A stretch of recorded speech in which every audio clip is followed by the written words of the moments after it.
Hey guys, before I start this video, I really want to say thank you to my patrons who are supporting me, making my bad videos. It means a lot, and these include MCDraft, IKenshi, DementorHP, Chris, and NeppyX, and also my Twitch subscribers. Thank you so much.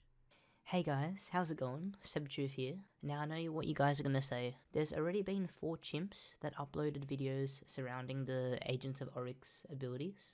Why would you upload a video yourself? Why? The reason is I put in a lot of hard work to find out which of the abilities are actually worth to redeem. So when you collect those tokens, you know exactly what to get depending on what your needs are. So basically there's a new event out. Now I doubt this is the only one that's going to drop these tokens. Over the next 5 days or so there's going to be a few different dungeons that drop these tokens. And with the tokens, when you have 15 and you use them, it turns into a random ability.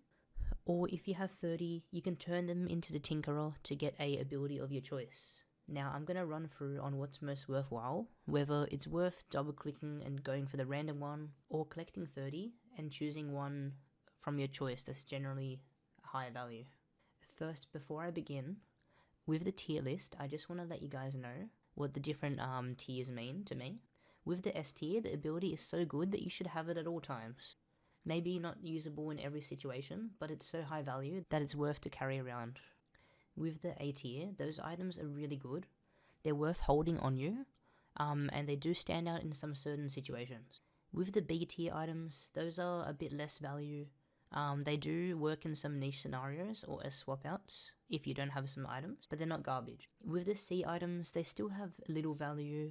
However, I would generally stay away. And then with the D tier, those are just complete trash, so if you do choose to redeem one, please don't pick any of these, please. So let's go through the order of the classes as shown on like the character select screen, you know. First, we have the Rogue. Now with the Rogue ability, a lot of people saw this for the first time and they're like, wow, crazy, it's so overpowered. Let me let you know what it does. So with the Rogue ability, the cloak basically gives you max HP on use. It also restores HP a slight amount when you're above a certain HP, and then it restores quite a bit when you get hit under a certain amount of HP. Now with this item, I'm not too much of a fan, to be honest, mainly because Rogue already has such an overpowered cloak. It's called the Planewalker. The ability to TP anywhere on like your screen that you can see is so insane. And also, I don't understand why people are so hyped about a Rogue getting healing and tankiness when he goes invisible. You're not supposed to take shots while you're invisible. It doesn't make any sense. I ultimately put this in the C tier. It's nothing that you like can really benefit out of while having. Sure, there's some dungeons where like even when you're invisible the enemies shoot so you can get hit, but you can literally use Planewalker to TP over that. Why would you choose this? By the way, the cloak can be really good if you have a weak pet, because the mana cost is actually really low. It's very surprising. It only costs 90 mana, and you can receive quite a bit of healing. Now, second on the list, we have the Quiver.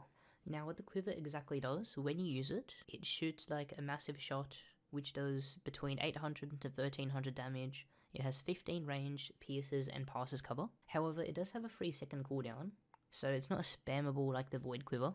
It does have the base stats of plus 10 attack and minus 3 dex. And also, when you use the ability, you also get another 5 attack, and you also have a 33% chance of getting another 15 attack. And that duration is 3 seconds as well, so you can have that buff up permanently. So because of the RNG, I averaged out the active base stats that you gain to be 10 attack over time. And to simplify things, I minus the 3 dex from the attack of the base stats, so another 7 attacks, so 17 attack in total. And this gives you roughly a 15% damage boost.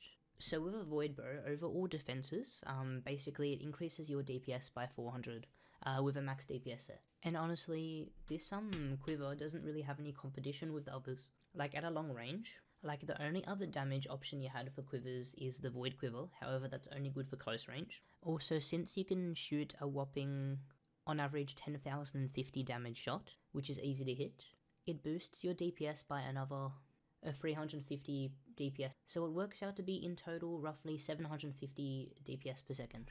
So since this Quiver boosts your DPS by about 750 damage per second, for Void Quiver to beat that, it has to hit 2 of the shot every second, and that can sometimes be super hard to hit, especially at long range and if you have a bad pet. Basically, with a max divine, since you get 45 mana per second, you'd get enough for an ability usage every 2 seconds, and then you'd have to hit 4 shots from that one ability usage. So the best thing to do, in my opinion, is Void Quiver in my opinion is an S tier Quiver, and so is the ST Quiver. What you can do is you can use the ST Quiver to get from place to place really fast. Then when you have a relatively full mana bar, you can use the Void Quiver. If you can stand on the enemies, like the Void Quiver is still going to be better for the really crappy dungeons where you can stand on the enemies because you can hit all 5 shots really easy, like for example Abyss, Sprite World and Snake Pit. But if you can't easily land the 5 shots, I would just immediately swap to, after using the ST Quiver, to the new Quiver, and then you can use that to boost your DPS, and you can still weave paralyzing shots and slowing shots in between. You can use a tier 0 Quiver for 45 mana to hit a 3 second slow, or alternatively you can also use a tier 3 Quiver which costs 60 mana to do a 3 second paralyze, and then you can swap back to the Javelin and use that when it's off cooldown, because Javelin's the only Quiver with that cooldown, except for Quat, but no one cares about that. And also it's even better for beginners because it doesn't cost much mana to use. It is only it is 150 mana, but since you have a 3 second cooldown and it provides all of that value over that time, I think it's the most worthwhile one. Unless you need the stasis effects of the slow and the paralyze, you might not be able to afford all of them. But yeah, for someone with a divine pet, you definitely want to weave this into your gameplay anyway. Especially against a Void or NBC where they can't be slowed or paralyzed, or even Void Quivered in most stages. This Quiver really shines. So all in all, I would actually put this one in an S tier. Next up we have the spell. So yeah, well, I'm gonna keep saying this, but this one's pretty interesting as well. So what the spell exactly does, when you use it, it spawns like this decoy thing that lasts 0.6 seconds, then after that it explodes, shooting 10 shots in a circle pattern. They do 500 to 600 damage each at a 7.5 range, and they pierce, and it costs 100 mana. Also, you do have a 50% chance on usage that your defense boosts by 15 for 3 seconds. Now on paper, you might be like, wow, this is so amazing, holy crap. That means you can do 5,500 damage with one spell usage for only 100 MP? Must be OP. Well, after testing this quite a bit on the testing server, I can assure you it is not OP. I tried very hard to use this. Even, like on NBC when it was getting dragged, I tried to use it as he was following me perfectly. And yeah, it's just so hard to use, so I can't imagine this coming in handy. Also, it might be good for rushing, but since I was really hoping that they would cut back the RNG, because if they boosted the defense by, for example, 100% chance by 8, then it could be decent for rushing. But honestly, Cult Staff and the Speedy spell is probably your best bet. This doesn't really help too much when it comes to rushing. And all in all, other than some really niche things like using this for Sprite World when the Limon jumps on you, you're really not gonna get any value out of this. So this spell is our first D tier. Now on to the next one, we have the Tome. So this is another crazy ability. How this one works, let me just TLDR. Wait, actually you can't really TLDR. Alright, on usage, 100 MP, it spawns a portal. If you're over 400 health, it's like a damaging portal. And what it does, every 0.6 seconds, it deals 350 damage. It has a 6 second range that the portal can shoot, and it lasts for 6 seconds, and it has a 4 second cooldown for the portal to spawn. If you're under 400 HP, instead, it heals 60 HP to 15 targets around it, I think. I didn't really use the healing part of this because I don't think this is your go-to healing tome. And it costs 100 MP. Now, the reason why I don't care about the healing is because, yeah, the healing is really lackluster. However, the damage can be pretty insane. Basically, with this tome, if it does the 350 damage every half a second, which is what I thought it was initially, it does 700 DPS, so not too far off, and it lasts for 6 seconds. However, since you can have 2 portals at the same time for 2 seconds, since there's a 4 second cooldown but it lasts 6 seconds, you actually do 933 damage on average, approximately. and that's to a 0 defense target, or 800 damage to a 50 defense target. Now, just to give some comparisons, with the Dex Tome, that one gives around a 15% damage boost, which is 650 DPS at 25 defense with that Pixie Wand, or 400 DPS at 50 defense with the Fallen Wand. And the Attack Tome gives around a 25% damage boost, which is 600 DPS at 50 defense with the Fallen DPS set, for comparison. And if you use them both at the same time, it gives an extra 500 DPS at the 50 defense range. So as you can see, the other DPS tomes don't really compare to this one as much, because this one does way more damage. So the go-to DPS tome would actually be this one. However, it does spawn portals that linger around an area, so the enemy that you want to be shooting has to not move too much. Like, for example, this wouldn't work against the Void, who spirals around the whole arena. It would be the best for like Marble Colossus. But yeah, so this is a great option, and since this does so much damage, if you're solo and the enemy isn't cursed, usually what Divine Pet players do when they're good on Priest is they swap between two tomes, and that used to be the Dex and the Attack tome, but now I think the highest DPS, if the enemy isn't cursed, would actually be this new tome. So the second highest DPS tome would be Necronomicon, which is crazy to think, because it does give a 20% boost, not only on the damage that you do with your wand, but you also do a 20% boost to the portals. It's just, you're going to be really squishy, so if you can handle that, then it's good. But for long range, you still want to use the Dex and the Attack tome combination, because, or for enemies that move a lot, because the portals won't help you there. So because of that, I'm going to put the Priest tome at a high A tier. It's not that crazy, like if the portals did have infinite range, it would be insane. It would be S tier. But yeah, the portal range does limit it quite a bit. Now next up we have the helmet. I do not understand why people are raving about this. So with the helmet, basically what it does, for the first 3 seconds, you get 30 dexterity and minus 15 attack. And then after the 30 dex wears off, you still have the minus 15 attack for another 3 seconds. So basically what happens is you get a 20% damage boost for the first 3 seconds, I calculated.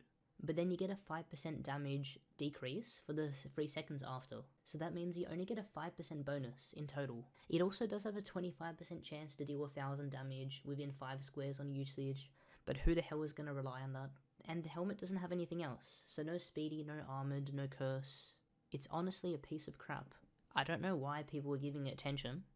The fact that a tiered helmet is so much better really makes me hate this thing. So ooh, what's worse, the spell or the helmet? That's tough.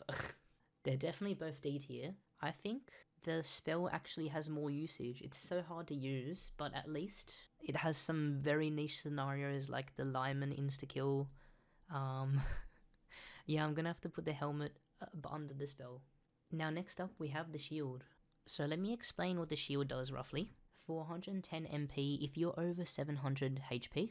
This ability shoots 20 shots for 400 damage each, which totals to 8000 damage. How it works is first you shoot out a cone, which is Pixie Whip, that has 8 shots, and then the other 12 go all around you after a short delay. So yeah, on paper it does do a lot of damage, but I would never rely on the shots around. The shots that you can rely on, like it does shoot another 2 shots in that Pixie range, so you can count on 10 shots hitting.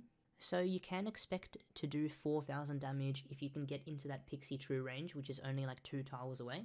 410 MP, that is insane.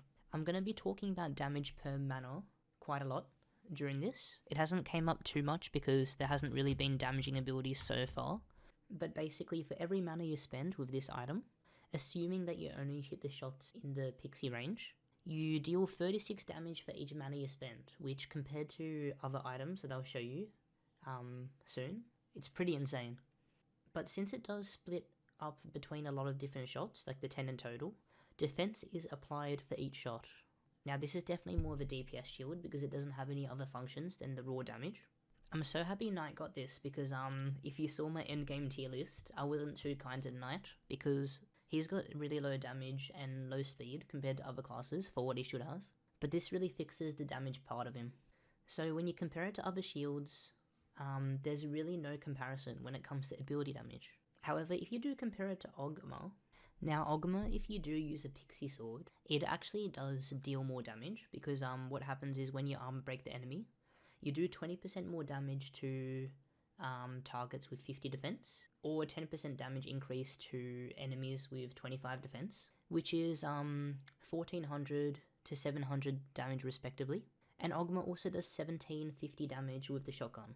Oh, so I guess the new shield does do more damage, so they're quite even.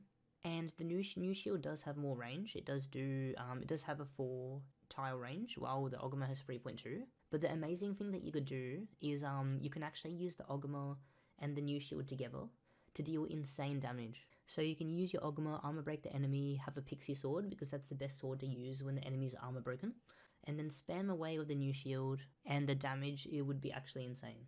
So because of the insane power this shield has, and just because it helps the class so much, another insane thing is this shield pierces. So it's amazing for rushing as well, because if you use it above the 700 HP, it shoots that insane cone of damage while firing all the shots around. And it also doesn't get blocked by annoying things. So all in all, I would make this another S tier ability from the new set. So with this shield, I would actually put it higher than the Quiver, because it increases your damage by such an amazing amount, which is what Knight really needed. Now next up we have the seal. I found this one really cool.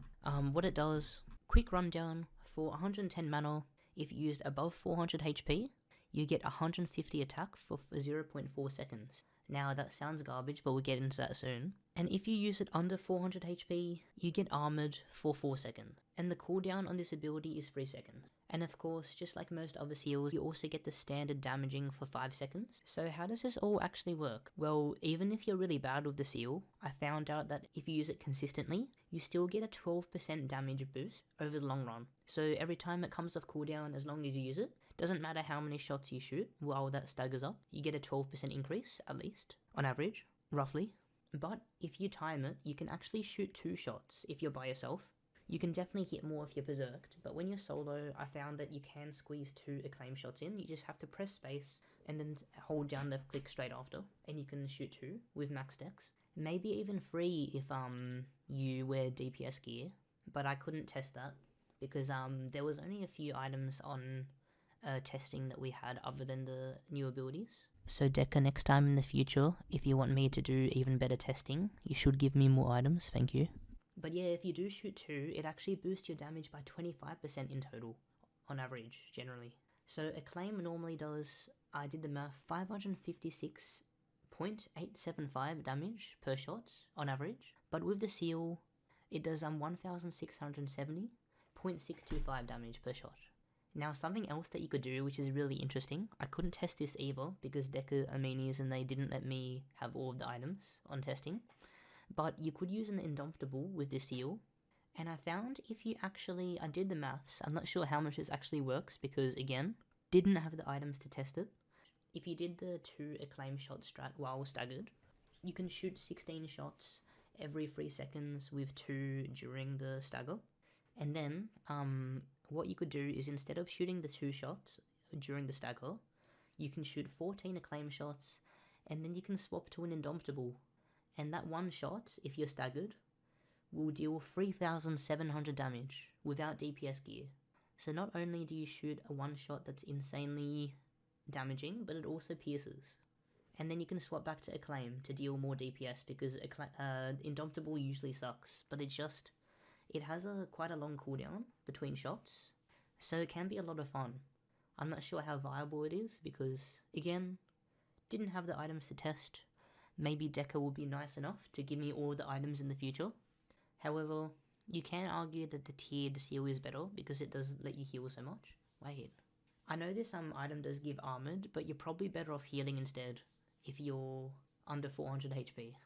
Because you can spam the heal, but you can only use this once every 3 seconds. So all in all, I would actually put this one in the A tier just below the Priest Tome, because it does have a sizable DPS boost and that extra bonus of having the armored, but it's not something that's like game breaking. Next up we have the poison. Now the poison was hard to judge because it shoots so many different little things. What I mean by that is, with the poison, it costs 150 MP, and when you use it, it shoots a poison that does 500 damage on impact within 3 tiles, and then it does 250 damage over 2 seconds, and then after that, it shoots 3 bombs from there 1.5 tiles in a triangular pattern, so one way each, and then those do 550 damage in a 2.5 square radius. Also, when you use this, you do have a 33% chance to restore 50 MP and a 33% chance to decrease speed by 20 for 5 seconds. Now, I know all of that was so full on. There's so many different bits and pieces in the numbers, but I did the maths for you, don't worry. So I found out, since it has this cluster shots that have a short range, you can only really use this poison on steel targets. And now you might be wondering, then when can this be useful? Well, if you think about it, a lot of the enemies you fight are steel, like for example MBC is still a lot, Void is still a lot. So this can come in handy. Now for some maths for you, really fun. I found out that with the cost of 150 mana, with the 33% chance of a 50 mana refund, the damage per mana of this item is, if you hit the main poison and the free clusters, it's 7.25 mana damage per mana. If you only hit 2 of the clusters, actually I don't know if that's possible. Alright, I don't think it's possible to hit 2 because of the 1.5 mana 1.5 radius. I think it's actually impossible to hit in between. If you only hit 1 of the clusters, it's 9.75 damage per mana. For comparison purposes, if you hit both of the murky poisons, because it shoots 2 poisons, that's 10 damage per mana. This new poison is almost double damage to the murky if you hit all of the free clusters. What I found actually is even though this poison sounds really impressive, for the longest time I found that the curse and the armor break poison in combination is actually the best damage booster for Assassin. If you hit all of your shots of your dagger and you have a high damage one like Sea Dirk, Ripper, or F-Right, because, for example, since the damage per mana is 17.25 from the new poison, with an 100M heal pet, that means you deal 776.25 damage per second on average. And then when using a Sea Dirk with the full DPS gear, at 0 defense you do 3,350 damage roughly, and at 50 defense you do 2,900 damage roughly. This is with a Sea Dirk and a 10A and a crown. However, with the curse and the armor break, even though the poison's so bad, like the 2 poisons together, it does 4.5 damage per mana, but against all defense targets, the Sea Dirk does 4,000 damage. So the damage of the 2 poisons works out to be very similar. However, since you have to shoot the new poison at only steel targets, it does work out to be a lot worse than the curse armor break combination. But if you don't have the curse and the armor break poison, this poison could be the best option for you, against steel targets at least. Even if the target's moving and you hit the main poison and only 1 cluster, it does work out to be the same damage as a murky. It's just you can get the minus 20 speed. It actually is easier to hit the new poison though, the initial part. It's just getting the total damage is a lot harder. So all in all, I think this one's better than Murky, but it doesn't beat the Curse Armor Break combo. If you don't have the Armor Break poison only, you can use the Curse poison in conjunction with the new poison to maximize DPS. But yeah, Curse and Armor Break is still the best. Still usable, still cool. But yeah, because of that, I would put the poison at a high B tier. It's still usable, still cool, but yeah, it can be drowned out by other poisons. Now next one, we have the Skull. I had so much fun using this item, to be honest. What it does, when you use 110 MP, it does 200 damage, basically no matter what the enemy defense is, because it pierces through 125 defense in a 4-tile radius, so it's really easy to hit. Gives you 65 HP, but the beautiful thing about this is, well, not the RNG, that's disgusting, but there's a 70% chance to spawn an undead demon that follows you for 6 seconds, and it deals 250 damage every 0.4 seconds. The minion over the 6 seconds does 3,750 damage over 6 seconds, and because of the 70% chance, I equate that to being 2,625 damage. And then plus the Wiz mod, I forgot to mention the Wiz mod. I found that on testing, whatever Wiz I could achieve on that, it worked out for the ability to be about 500 damage base. So that made the ability basically deal on average 3,125 damage for 110 mana usage. So this is 28.4 damage per mana over 6 seconds, but for the first second it's only 10.22 damage per mana. Now this can be pretty crazy. You have to be within 6 tiles for the enemies to keep hitting, but if you do move, it kind of works like a pet, like they straggle along 2 tiles behind. So when you're running, it does have like an 8 tile range to enemies behind you. But yeah, because of the damage per mana, basically this ability does 1278 DPS with 100 M heal per second.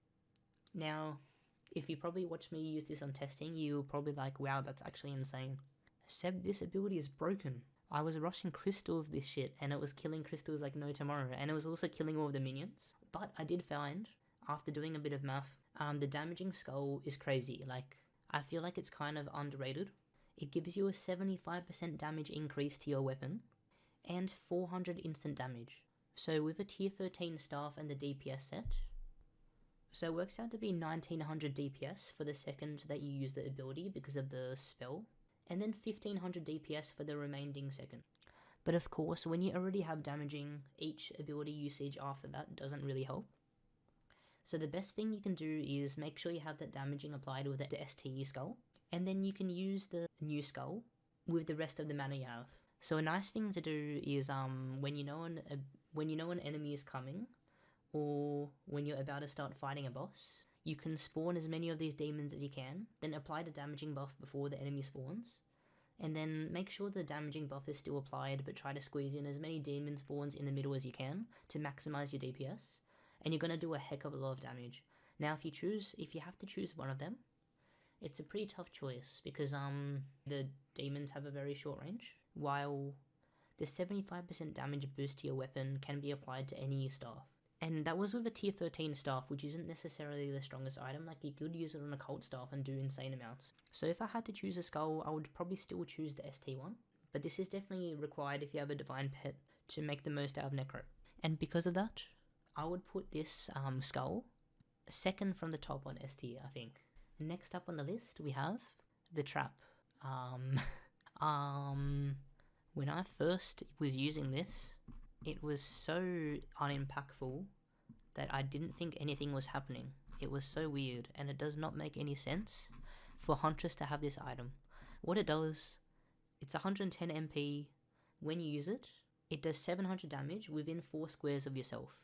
And then there's a 33% chance to deal another 750 damage to those enemies in the next 5 seconds. And it has a cooldown of 3 seconds, so you can't spam this, otherwise that might make the difference. I don't know if I am not understanding this item well, but I'm pretty sure it's garbage. Like, Huntress already has awesome DPS traps, like the new Crystal one. This one just requires you to be so close to the enemy, and it still doesn't do too much damage. Like, if they got rid of the percentage and did a guaranteed amount for a guaranteed, if it did the guaranteed bleeding for a lesser amount, it could be better. But this one has to be the lowest D tier item. It's just so, I don't understand. It's just so bad. Now, next up on the list, we have the Mystic Orb. Basically, it's another overcomplicated text, but essentially what it does is over 2 seconds, it does 1500 damage within a 3 tile radius on usage. It costs 120 mana, and it has a 2-second cooldown. It also has the bonus every 30 seconds when you use this, you get 10 attack for 5 seconds. Now, competing against Mystic abilities is really hard, because if you probably saw my endgame tier list, Mystic is in a really favourable position because of the abilities. Basically, when an ability gives you Berserk or damaging, it's insane. And Mystic has 2 of those, which can stack. So this one really doesn't have a chance at all. I did some math on this. So this does 12.4 damage per mana, not including the 10 attack boost. Basically, it's not even worth comparing. Like the 10 attack bonus, you can use it sparingly. It gives 562.5 extra DPS with a tier 13 staff and the DPS set, which works out to be like a 10% increase roughly. And the 562.5 damage bonus works out to be about 25% damage increase. But with the tier 6 orb, if you get Berserk, it does roughly a 50% damage increase because it raises your DPS by 1100. And then you can stack this again with Conflict, which it's not even worth getting into the numbers there because there's no competition. So the only way I would use the new orb is if you don't have Conflict or Berserk, you can weave the new orb in between usages while the duration of the Berserk or the conflict is happening. And that way it lasts for 2 seconds, and the 2-second cooldown elapses before the Berserk or conflict runs out, so you can use it again. But if you have conflict and Berserk and the tier 6 orb, you don't have enough mana, even with 100 M heal, to fit the other one in. And it can be mechanically too hard to use anyway. Because of that, I would put the orb at a B tier. Now next up we have the Prism. Now new Prisms always excite me because Trickster is my favourite class. But it's pretty weird because the best Prism, and I think always what's going to be the best Prism, is the tier 0. How the Prism works, it costs 85 mana. Now it doesn't teleport you. If you use it while you're over 450 HP, you get 15 attack for 4 seconds, and that has a cooldown of 6 seconds. Or if you use it while you're below 450 HP, you get invisible for 6 seconds with a 7-second cooldown. Wow, doesn't that sound insane? It's too good to be true. Trickster can TP and be invisible. Well, after a lot of testing, I found that even when trying really hard, it's really hard to get the invisible to go off. And like, with all of this effort to put in to becoming invisible, it's not even worth it, to be honest. Like, you might as well use a lot less mana to just decoy over the enemies instead of getting invisible. Because the decoying ends up safer anyway. Like, if you TP over the shots, you can't even get hit, but you can if you're invisible and they're still shooting. However, with the attack boost, I have worked out for it to be on average a 12% damage increase with the 15 attack. So it's pretty nice to have to make yourself do more damage. I think it's worth holding. It's just another way to do more damage with Trickster, because that's the only issue that Trickster has right now. There's not much else to say, other than this item's just an attack boost. Don't worry about the invisibility, that's useless.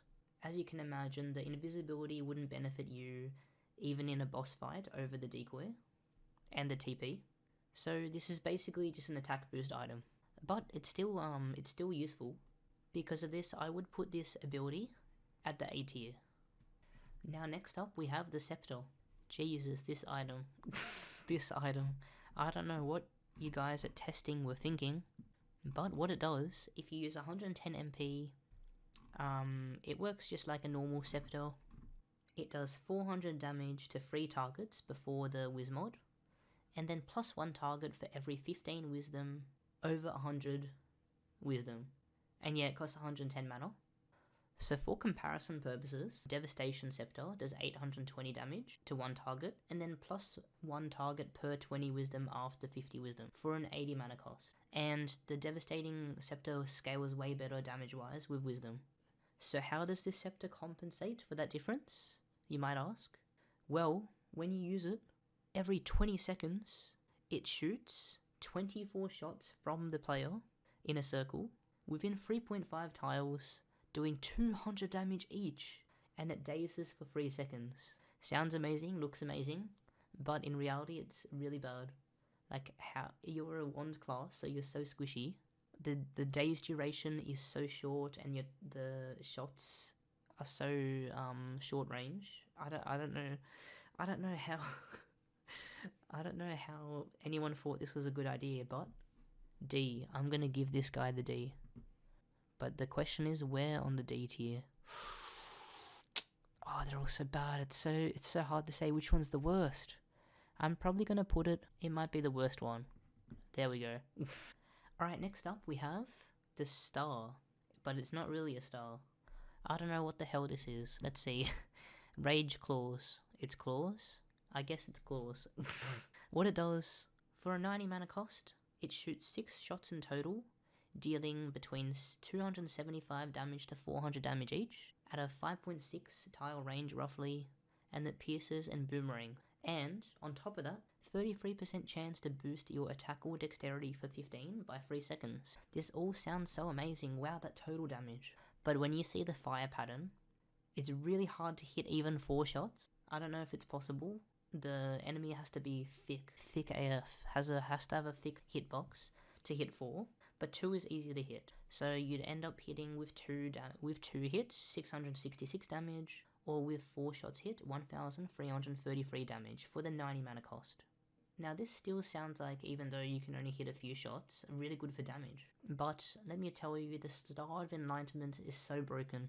Not only can you hit 1250 damage on average with the Star of Enlightenment at a 95 cost, you also get a Berserk buff while holding down spacebar. So when you have a lot of mana with the Star of Enlightenment, you can shoot one of the discs and then just go straight to Berserk again. Honestly, the claws don't stand the chance damage-wise against the star from the crystal cavern. But if you don't have that star, it probably is the next best option. So I'm gonna put this at the lowest B tier. Only two left. Second last we have the Wacky. Now the Wacky looks really awesome when you use it.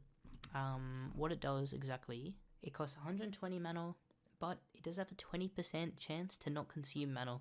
Strange, but okay. It shoots 8 shots in total around in a circle on your cursor, and it does 300 to 350 damage at a 5 range, and it exposes for 3 seconds and pierces, just like most Wackies. So with the 20% chance to not use mana, it works out to be a 96 mana cost on average. And if you hit all of your shots to a 0 defense target, it does 2600 damage, and another 160 damage with expose. So the damage is really nice. Like, compared to other piercing Wackies, this one's actually the best, because the second best is the Shaitans, which does 2160 damage with 100 mana use. However, I'd say they're quite even, because the Shaitans only has 4 shots, so it scales better with defense, and it can sometimes be easier to hit. Or it works out to be the same difficulty to hit. I don't know, it might be a personal preference, the choice between the two, to be honest. But of course, the newest Wacky, the ST1, does the most damage by quite a long shot, because it does 3000 damage only between 4 shots, so it scales really well. So it's actually, but this one doesn't pierce. So the new ST Wacky,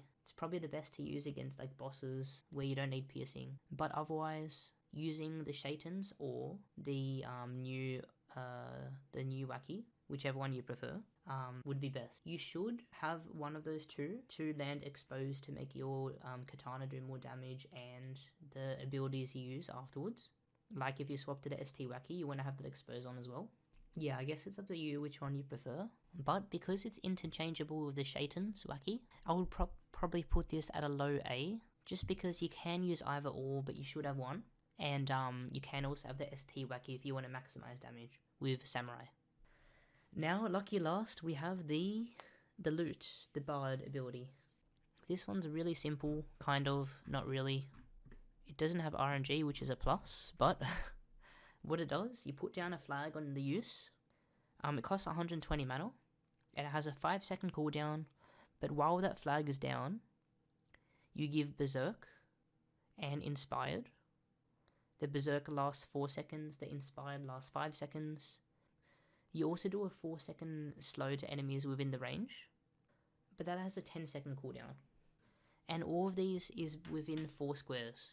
Except for the Inspired, which is within 5 squares, but might as well be the same thing. And the banner is placed on your person. If you haven't noticed, Bard has gotten a lot of love with the loots. Like, the loots can be pretty awesome. And there's only one other DPS loot, so I had to compare it against the bird one, the one from DDox. So just to let you know, with the bird loot does 14 damage per mana, which if you have 100 magic heal and get 45 mana per second, it works out to be 630 DPS, not including the bird spiraling around you, because it's unrealistic to put that into account.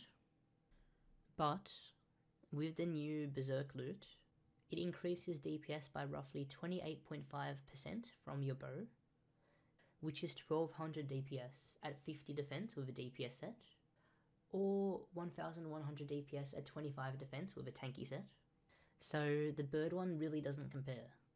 So unless someone else is giving you Berserk, it's best to use this loot. But a little neat trick that you can do, I'm not sure if it's worth it, because the birds spiraling around you don't do much anyway, but you can swap to holding the bird loot while you're berserked from that banner, while the cooldown's going down, just to get the birds spiraling around you. Also, another thing you can do is, before you use the banner, you can spam the birds until your mana's low. Then you can use the banner loot. And then, since it's really hard to spam your mana with that loot, since it has a long cooldown and a not so significant cost, like it costs 30 mana per second, your mana is going to eventually catch up again, and that way you can change back to the bird loot, spam the mana from that, and change back to the banner, change back to the banner loot, if that makes sense. So that's how you could maximize your DPS if you have 100 M heal on Bard. And because the Bard loot does such an amazing job at raising DPS, like it's pretty rare for another person not to give you Berserk, but if you're solo, of course no one's going to give it to you. Because of this, I would probably put the Bard loot just above the skull, I think. Yeah, at the S tier. So we have 4 S tier items and 4 A tier items. All really solid. My recommendation, like what I'm going to do, is because half of the items are the ones that I want, I'm probably going to get some of the A tier items, but I'm mostly going to trade in for most of the S tier items. For me, it's not worth to get a random item from all of them, because there's a 50% chance I'm going to get one from the B tier, the C tier, and the D tier, which I don't want. I'm just going to like spam the S tier ones, get a few of the A tiers because they're also good. And yeah, I guess it depends on you. Like, I really strongly don't recommend getting of the D tier ones. They're so bad. Like, unless you're going to bank on them buffing them, not worthwhile. Not worthwhile at all. But all in all, I think Deca did a cool job with these. Just like everyone, I hate the RNG. I don't know why they did it. It doesn't make sense. Some of the items would might be a bit better and a lot more fun. It's pretty funny because with the skull, it's kind of like it has a 70% chance to spawn the minion. So it's kind of like there's a 70% chance of the item working, 30% chance of it not working at all.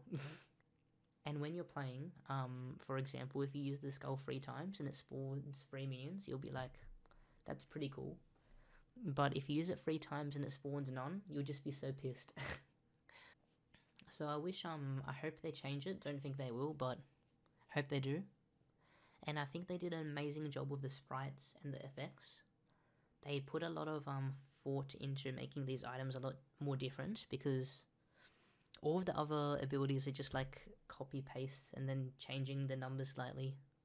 So it's really cool that they put that much effort in. So good work. But yeah, if you guys enjoyed this video, I'm gonna do similar tier lists with like specific abilities like quivers only, orbs only, and then weapons like bows and swords. And I'm also gonna do class guides similar to this, where I go really heavy into numbers to show you how to maximize DPS and stuff like that, and little tips and tricks like the things that I told you, like the loot mechanics. If you guys are interested in seeing that in the future, make sure to subscribe, because I'll be making heaps of those. And if you like this video, make sure to like. And if you like this, make sure to like it. If you disliked it, make sure you dislike. And comment below on how I can improve and what your opinions are on the tier list. But thank you so much for watching, and I'll catch you in my stream.